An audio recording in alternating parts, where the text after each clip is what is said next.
El monasterio cisterciense de la Madre de Dios se asienta desde el siglo XII en Buenafuente del Sistal, en pleno Alto Tajo.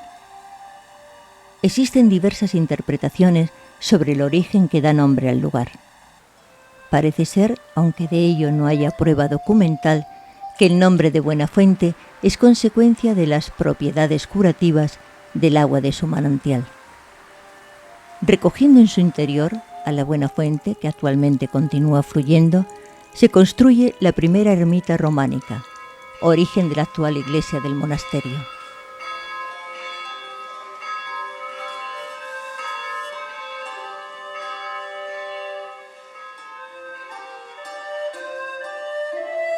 Son los canónigos regulares de San Agustín quienes fundan el monasterio y quienes en el año 1234 lo transfieren al arzobispo de Toledo, don Rodrigo Ximénez de Rada. Este, a su vez, cede la propiedad a la reina de Castilla, doña Berenguela, hija de Alfonso VIII y madre de Fernando III el Santo, con la petición de que el monasterio fuera ocupado por una comunidad de monjas bajo la advocación de la Santísima Virgen. Tras sucesivos cambios, en el año 1245 serán las monjas cistercienses del monasterio de Casbas, en Huesca, quienes habiten el monasterio de Buenafuente del Sistal, la Madre de Dios. Desde entonces la comunidad se rige por los 73 capítulos que componen la regla de San Benito: oración, obediencia, conversión de costumbres, pobreza, castidad, humildad, hospitalidad. Trata al huésped como al propio Cristo. En la iglesia del monasterio, antaño protegido por la corona y el infante don Alfonso, señor consorte de Molina, están enterrados los restos mortales de doña Sancha y doña Mufalda, tercera y cuarta señora de Molina. En el interior de la iglesia destaca la iluminación del gran óculo, situado en su fachada de poniente. El monasterio de la Madre de Dios, declarado Monumento Nacional desde 1931, se ha convertido en un lugar de oración. Cada año, explica don Ángel Moreno, capellán de las Hermanas del Císter, casi 10.000 personas, tanto españoles como extranjeros, llegan a Buenafuente del Sistal para realizar ejercicios espirituales y encontrar en la oración el amor y la paz que la vida monástica les brinda. Conocí a las hermanas una vez que vine de retiro con mi parroquia y me llamó mucho la atención la manera de rezar de las hermanas, porque al rezar el Gloria al Padre, pues se inclinan profundamente, y entonces esa manera de inclinarse a mí me llamó mucho la atención en lo que yo veía como una entrega total. Y entonces de repente en un encuentro sentí que Jesús me decía: ¿y tú hasta cuándo me vas a hacer esperar? Entonces eso me significó un parón muy grande y dije, bueno, pues tengo que mirarlo. Hablé con mi acompañante y me dijo, pues tú me dirás cómo lo ves. Yo dije, pues mira, creo que tiene que ser en clausura y tiene que ser en Buenafuente. Entonces fuimos haciendo el discernimiento y también, claro, ya empecé a hablar con las hermanas, vine por aquí alguna vez que otra. Y ya pues llegó el momento en que dije, pues tiene que ser ahora o ahora. Y entonces pues ya pedí la entrada y vine aquí. Y la verdad es que estoy muy feliz porque creo que estoy haciendo lo que Dios quiere. Yo confío en la bendición de Abraham y si no tengo harina para exportar, ni aceite para exportar, no se agotará la harina ni el aceite para la hospitalidad y para la lámpara del sacramento. Yo llegué acá un 16 de octubre de 1969 como capellán del monasterio cisterciense, porque había un compromiso por parte de la diócesis de atender a la comunidad monástica mientras ellas estuvieran. Y era un nombramiento costoso por doble razón, por el lugar donde estaba el monasterio y porque había una obligación permanente y diaria de atender el lugar. Cuando yo llego acá, pues lógicamente uno con 24 años pues percibe ciertas realidades como es la soledad. Quedaban solamente 2 habitantes en el lugar y era el guarda del monasterio y el mandadero. Sus necesidades sociales eran muy distintas que las mías y culturales, y yo viví en esos momentos una situación realmente de profunda soledad. Pero como era por un año, pronto al mes llegó mi madre a vivir conmigo, hicimos una especie de tebaida en la casa de la hospedería. Las monjas se habían recluido de alguna forma en la parte más habitable y no había agua corriente, no había higiene, o sea, servicios higiénicos, no había cristales en las ventanas, en muchas de las ventanas, no había calefacción, por tanto, el teléfono era manual, la luz eléctrica pues era muy tenue, la carretera no estaba asfaltada, yo llevaba 3 ruedas de repuesto en el coche, a veces pinchaba 2 a la vez, porque desde Alcolea del Pinar aquí era una carretera de piedra y pues muy penosa.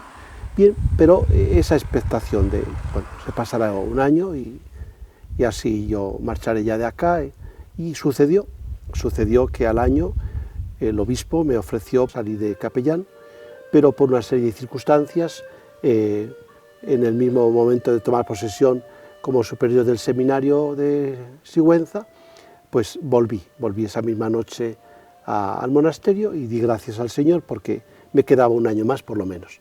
Y ahí es donde empezó ya a sentir uno una cierta, no sé si piedad o sensibilidad por esta comunidad de hermanas. Eran 11 hermanas las que estaban viviendo en aquel momento y el futuro era muy incierto.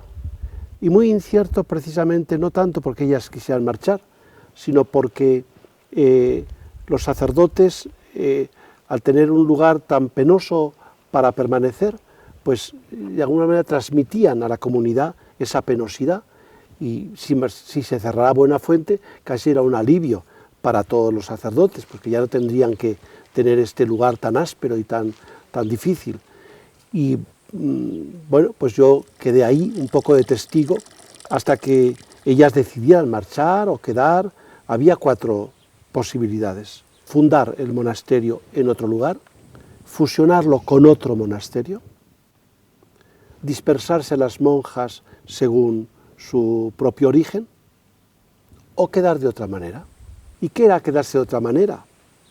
Pues yo entendía que la sociedad estaba a falta de silencio, de naturaleza, de experiencia espiritual, de oración.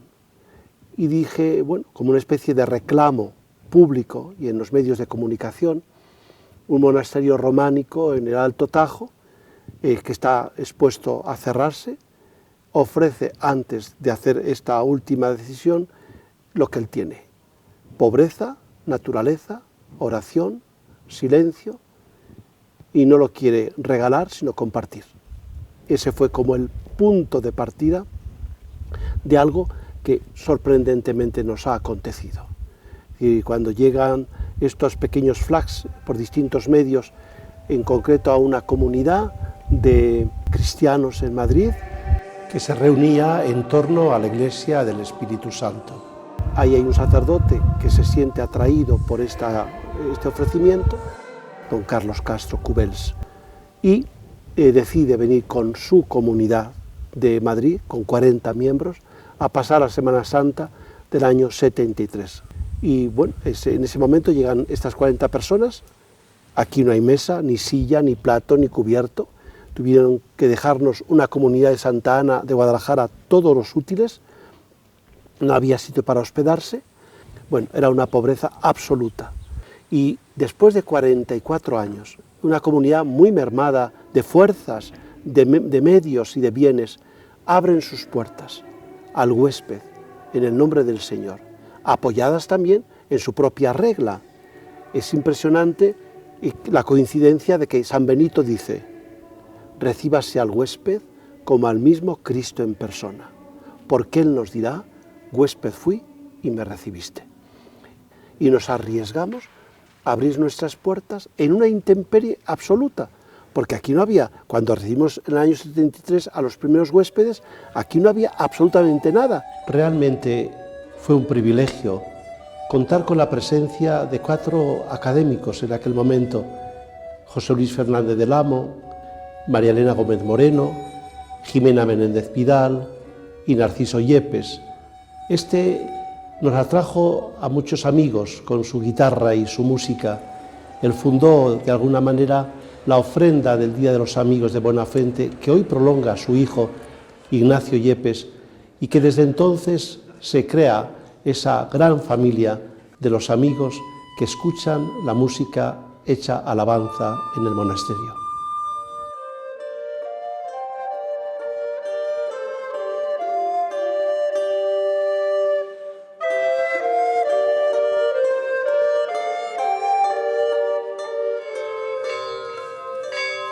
Patricia, tú, tu esposo, Narciso, tus hijos, ¿cómo conocéis Buenafuente?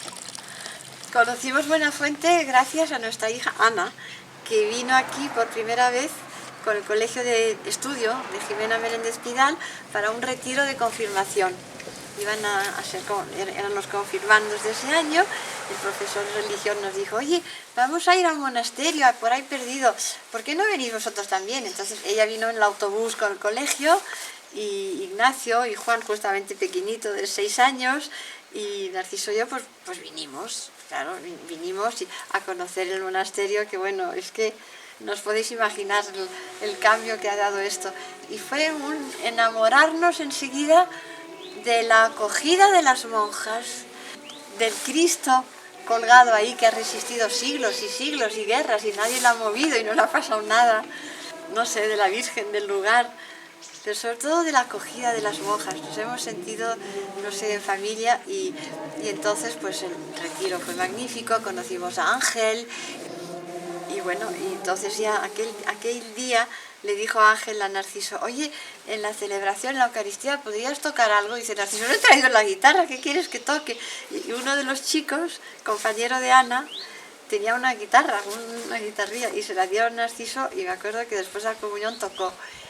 Y fue como algo en la iglesia románica, fue como algo como muy especial, y desde entonces siempre Narciso tocaba en todas las celebraciones.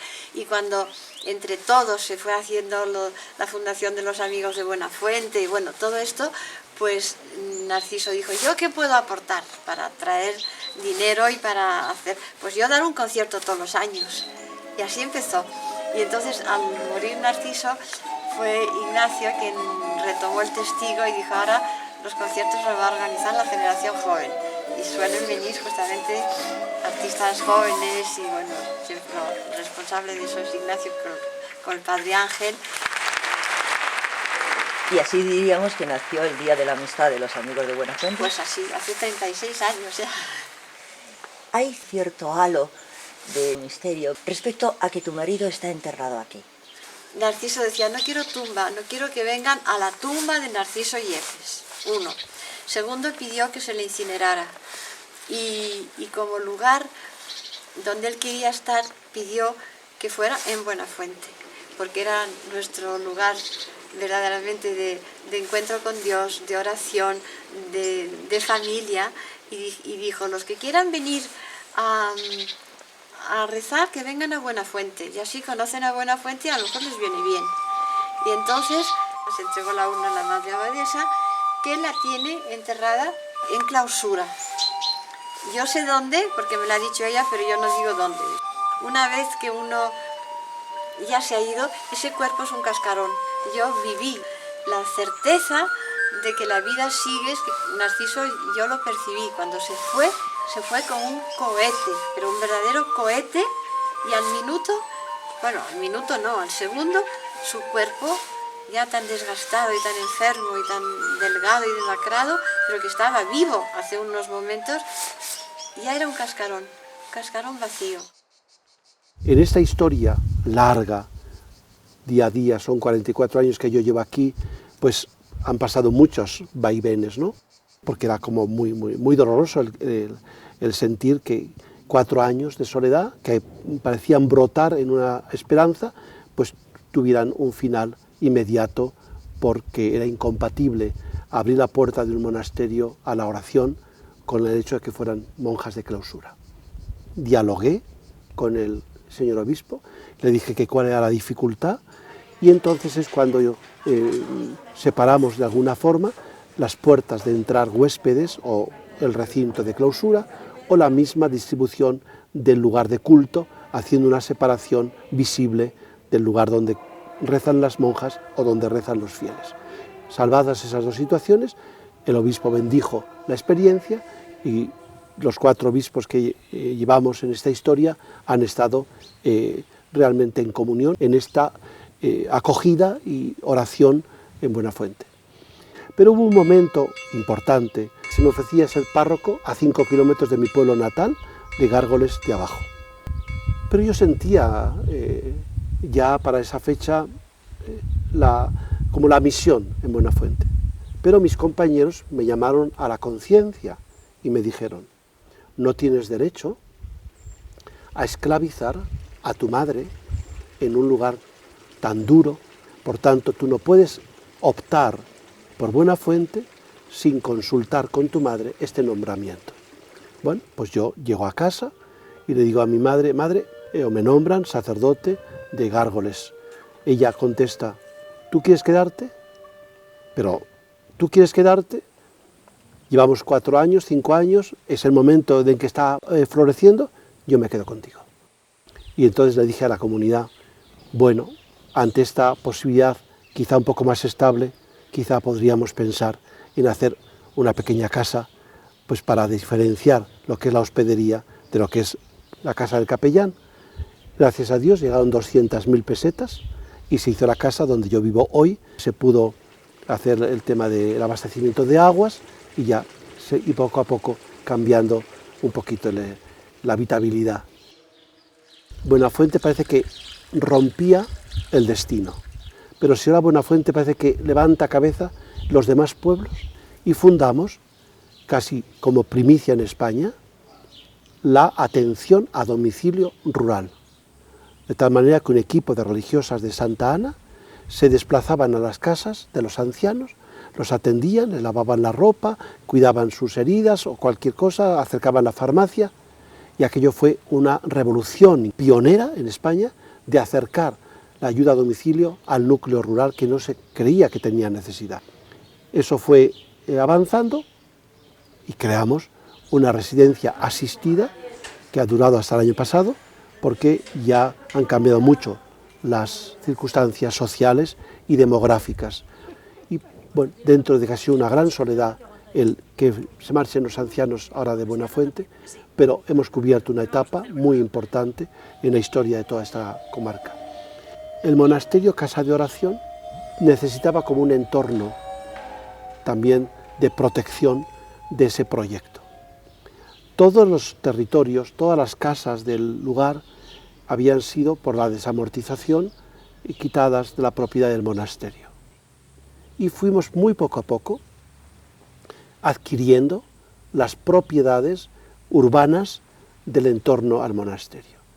Y eso gracias a que también se creó lo que se llama la Fundación Buenafuente del Sistal. Nosotros éramos muy amigos de Fernández del Amo, del arquitecto, y cuando él empezó a hacer cosas aquí, pues a José Luis le dijo: hombre, bien, ¿sabes qué te parece esto y tal? Y le preguntaba cosas y empezamos a venir pues hace 30 y tantos años. ¿Qué te ha ofrecido a ti Buenafuente?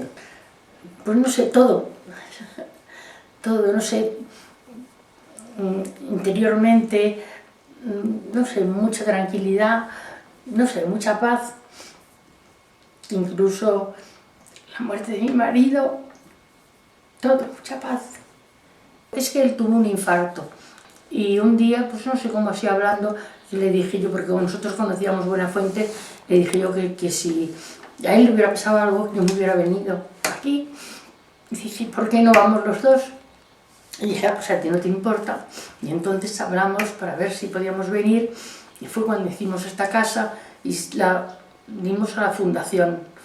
O sea, porque esta casa es de la fundación, de amigos de Buenafuente. Entonces, pues eso, y desde entonces nos vinimos y ya pues para trabajar aquí, lo que hiciera falta, lo mismo él que yo, y luego al venir aquí, pues las monjas han estado viniendo, venían también aquí a aprender cosas de carpintería con él.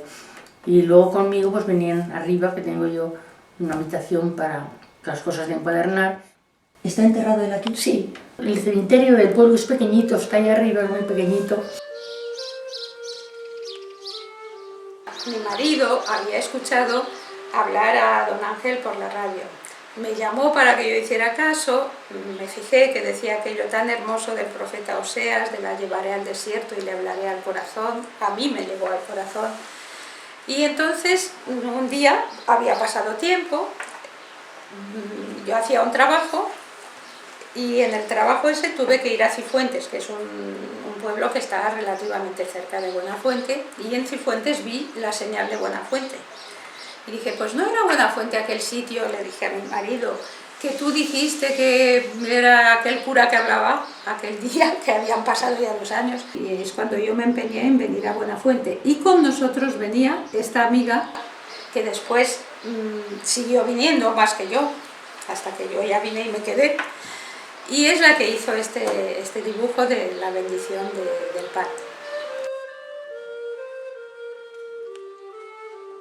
Cuando yo vine, pues había un exmonje de Tessé que estaba aquí pasando unos días, y entonces con él yo vi cómo él los trabajaba, y aunque yo venía los fines de semana, pues en los fines de semana que venía, pues me fijaba un poquito, y así empecé yo a hacer lo de los iconos. Son láminas de papel sobre tabla de madera, entonces yo le doy una capa de cola, primeramente, que esté muy bien extendida, que esté muy bien distribuida, para que luego no se hagan burbujas, no se hagan bollas en el icono. Por ejemplo, para que veáis esto, sé que se quede bien liso, se va pegando eso, y después los prenso para que quede bien pegado. Yo no había estado nunca en un monasterio y realmente me impresionó. Y ya hubo un momento en que se toma la decisión de decir, bueno, ¿qué haces en la vida? ¿Qué es lo que quieres hacer? ¿No? Entonces pues vine a hablar con Ángel y me dijo, mira, pues chico, yo a mí tengo ahora mismo la idea de hacer una comunidad, estaba entonces en edificación Las Heras, hacer una comunidad. Tuvimos así casi un año y al final pues ya me incorporé. Buenafuente, desde 1985, además, añade otra presencia, la de un grupo, una fraternidad de sacerdotes diocesanos que, por obediencia al obispo también, atienden pastoralmente a toda la comarca. Porque aquí hay como 3, como diría yo, epígrafes de nuestra acogida. Hospitalidad monástica, liturgia común, en un clima de silencio y de naturaleza, y con una gratuidad monástica. Esas son las pequeñas condiciones que, dijéramos, tenemos en Buenafuente. Por lo demás, han pasado 44 años. Buenafuente está en un momento también recio. ¿Por qué? Pues teníamos una presencia muy significativa. La presencia de una mujer, que es la que me recibió a mí, Madre Teresita Barajuen, que cuando yo después hago cuenta de la edad que tenía ella cuando yo vine, creía que era muy mayor, yo ya soy más mayor que ella cuando ella me recibió, pero hemos tenido la fortuna de que ha vivido prácticamente 106 años. Era una constante expresión, yo vivo en el corazón de la Virgen. Era muy bonito, yo que la atendí hasta el último momento, ver a la imagen de la Virgen de Fátima a los pies de la cama de ella, y ella en un diálogo permanente con la Virgen, diciéndole, llévame, llévame, llévame, por favor, llévame. Mira la estrella y invoca a María. Esa es la mejor recomendación que yo les puedo dar. Madre, ¿cuántos años ha cumplido? 102 años y 2 días. ¿Entró joven? A los 19 años. Nada más siguiendo el llamamiento de Dios y que sois feliz hasta para no poder. Yo no tenía vocación de religiosa. Éramos 2 hermanas y estábamos todo el día en el campo. Teníamos una pareja de bueyes y una máquina cada una. Pero mi padre tenía una obsesión porque fuésemos monjas que no sabía ni lo que decía. hablábamos muchas tonterías y decía el padre, las monjas están muy bien, las monjas están muy bien. Yo decía, por darle gusto a mi padre iría, pero no, lo imposible. Yo me tiro por la ventana, no puede ser. Pero un día regañé un poco con mi madre y dice mi padre, pero que no se ha de dar por decir que vais monjas. Yo entonces dije, Señor, por darle gusto a mi padre, dadme vocación religiosa. Lo dije con toda mi alma. Eso era en septiembre y en octubre, en abril ya estaba aquí. Los primeros años sufrí muchísimo. Estuvimos mucho tiempo haciendo la novena al Sagrado Corazón de Jesús porque nadie nos hacía caso. Y rezando yo sentí en el corazón que no nos íbamos y cantaba por los claustros. Buena fuente no se acaba, no se acaba, buena fuente no se acaba, buena fuente. Pero las monjas me decían, está usted de la chaveta para decir eso, porque según estamos y se pone a cantar eso, tuve que dejarlo de cantar. Pero yo, aunque no me fiaba de mí misma, porque no me fiaba de lo que sentía, pero interiormente lo creía segura que el monasterio no se terminaba. ¿Usted habla con San José? Sí, es que San José es el administrador de casa.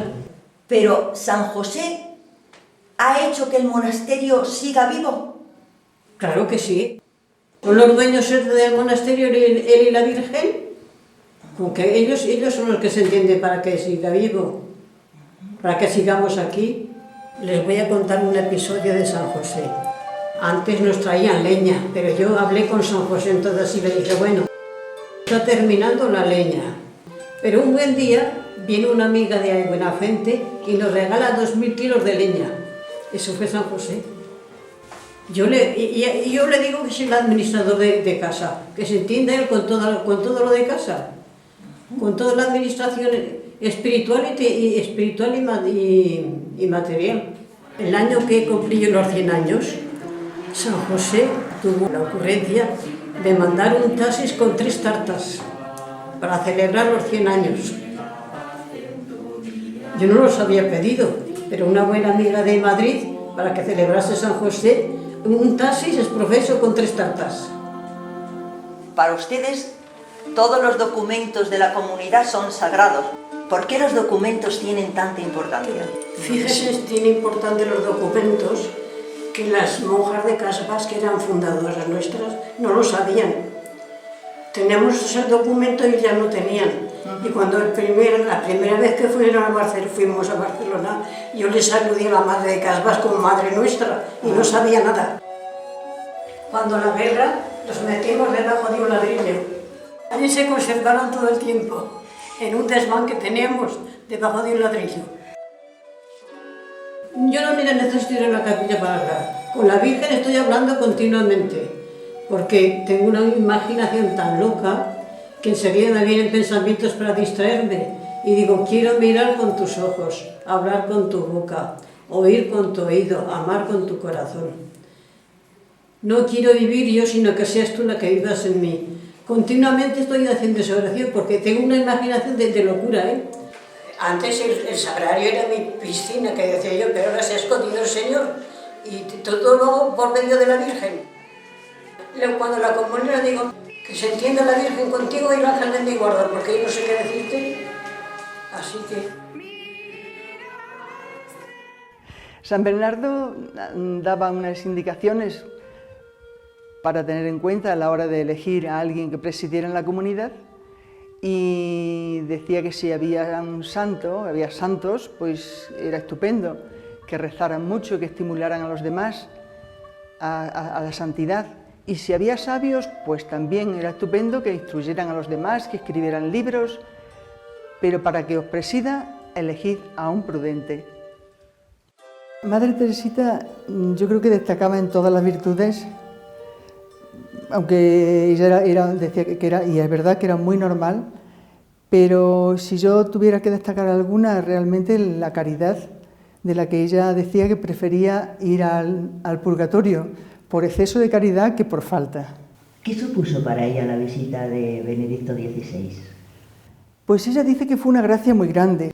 Se resistía un poco a ir por 2 motivos. Porque le tenía miedo al viaje, que de hecho hacía 41 años que ella no se movía de aquí para nada, y luego también al protocolo, porque era una persona muy sencilla y pensaba pues que allí iba a encontrar, yo qué sé, ¿no? Y fue muy bonito porque cuando salíamos de aquí decía que iba a ir con los ojos cerrados para ir bien preparada para el encuentro con Benedicto XVI. Ella le tenía un gran cariño pues, por la coincidencia esa en que el día que ella llegó a Buenafuente era el día que nacía Benedicto XVI. Y eso fue lo que propició precisamente el encuentro, ¿no? el que el señor nuncio pues, lo presentara y lo metiera en la agenda de encuentros del Santo Padre. Y entonces pues eso dijo que iba a ir con los ojos cerrados para ir bien preparada. Pero desde que subimos al coche hasta que llegó allí, no perdía ripio, lo iba mirando todo, no dejaba nada. Y después a la vuelta estaba muy satisfecha de lo bien que lo había pasado, de lo bien que se habían portado en la Nunciatura con ella, porque es que se desvivieron con ella, y yo diría que se desvivía ella más bien con todos. ¿Cómo han sido estos años hasta que ha muerto? Yo una cosa que me ha gustado, o que me ha sorprendido mucho de Madre Teresita, justamente era que siempre mostraba, o sea, tener muchísima menos edad de la que tenía.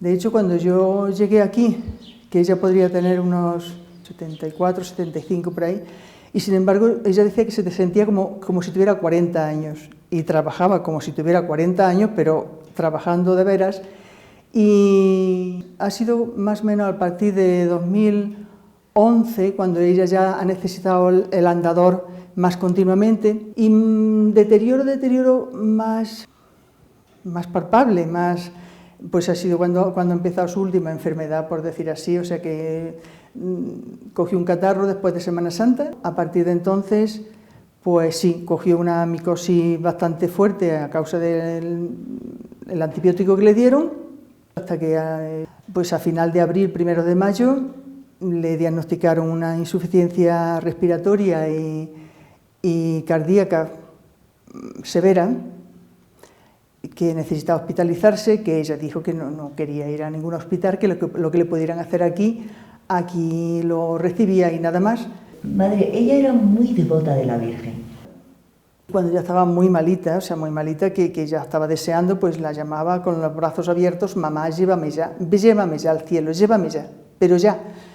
Y alguna vez que alguna hermana dice: pero Madre Teresita, ¿cómo le habla así a la Virgen? Háblale con más delicadeza, mujer. Y decía con una voz lastimera: mamá, por favor, que ya no puedo más, llévame. Y de verdad que se partía el alma completamente oyéndola, porque además no perdía la luz de sus ojos. O sea, hasta unas horas antes de morir ella no dejó de hablar, y en un momento que nos convocó a la comunidad para despedirse, entonces dijimos: pues vamos a rezar. Si usted se va a marchar ya al cielo, viene el Señor, viene la Virgen a buscarla, tenemos que ponernos a rezar todas. Y efectivamente nos pusimos a rezar, y cuando ella ya, seguramente cantamos los cantos que a ella le gustaban, que por supuesto eran los que buscábamos, pues a la Virgen, y el último canto que cantamos era la oración que decía ella a la Virgen, ¿no?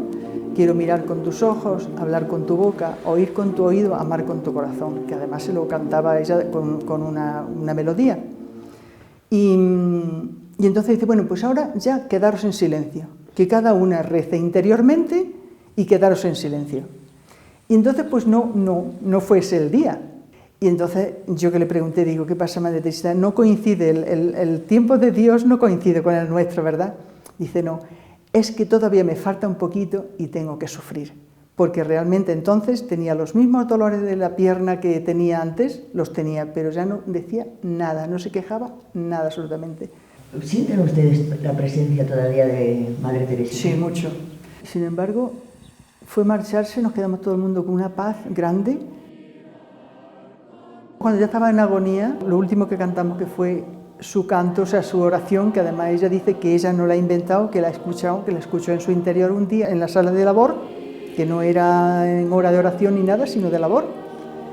Y cuando dijimos la palabra corazón, amar con tu corazón, dio su último suspiro y se quedó pues como dormidita. Y entonces pues nos quedamos todavía en silencio un rato, porque pensamos pues que efectivamente el Señor estaba allí y venía a recoger su criatura, a llevarse el alma, ¿no?